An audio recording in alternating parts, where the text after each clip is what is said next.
Hey, what is up, everybody? This is Stevie Breach coming to you here today. We're talking a little bit about Ronda Rousey and WWE. It's kind of a little bit hard to find wrestling discussions to talk about as of right now because of everything that's going down. Really not really having any wrestling news in WWE or in AEW because it's almost like they're still pumping out shows, but it's pretty much like they're on cruise control, not wanting to do anything really big.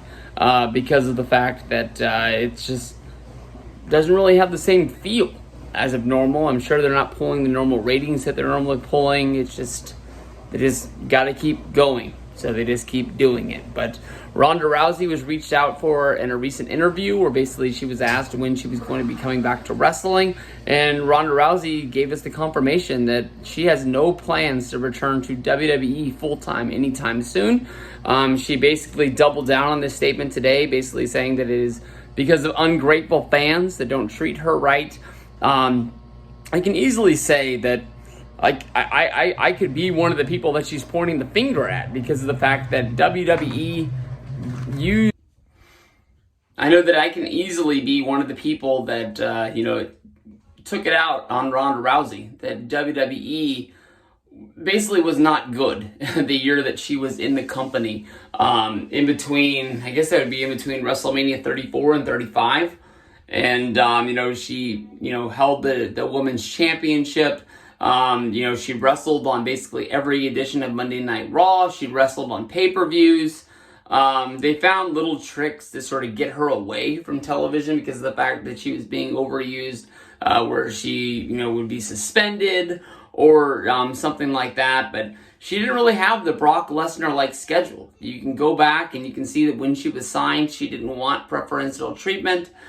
She wanted to be treated like everybody else that was on the roster. She didn't want, a bus. She wanted to be just like everybody else going from town to town. She didn't want her hotel rooms luxuriously paid for or anything like that. She wanted to pay her dues to show that she deserved to be on the roster, like all of the girls that, worked the independents to go to NXT, to get called up to the main roster. She didn't want to just be there just because of her name value. And she proved that she was a good wrestler, that, her level of being a fan translated into her training and her actually getting into the ring and being able to put on a match that people wanted to see. The only problem was when you have her wrestling so much to use her name value to get people to watch WWE, you just kind of water her down with matches that people don't really want to see or care about.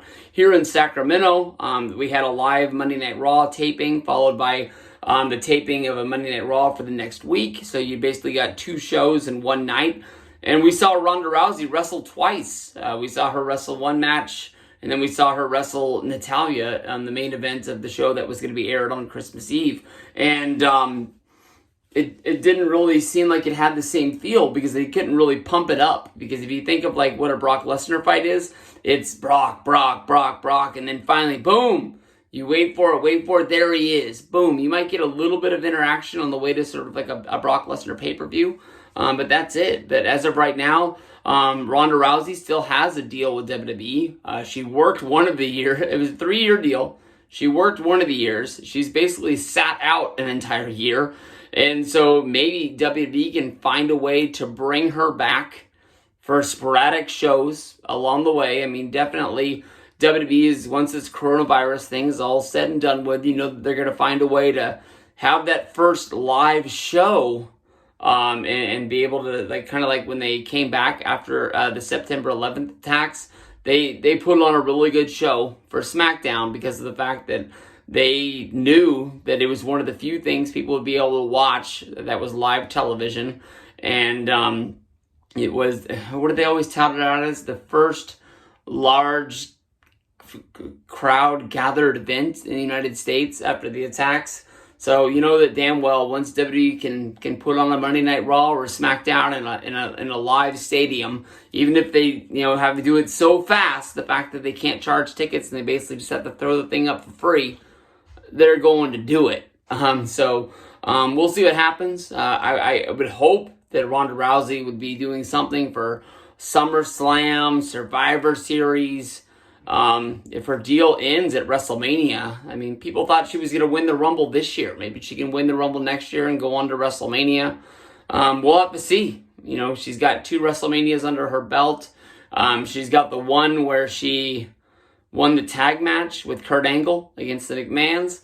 And then they've also got the one where she lost the championship to Becky Lynch in the 3-way with Charlotte. That's monumental. So I guess we're counting it down. If it was a 3-year deal and she came in at the Rumble, that's the night they announced that she signed. Maybe her deal doesn't even get us to WrestleMania. So they got to find a way to get there. I'm not the best guy to know about contracts. I read a lot of stories on the internet, hear a lot of podcasts and things like that. But it might be strike while the iron's hot. You might only have SummerSlam and Survivor Series to get some money out of her. We'll see what happens.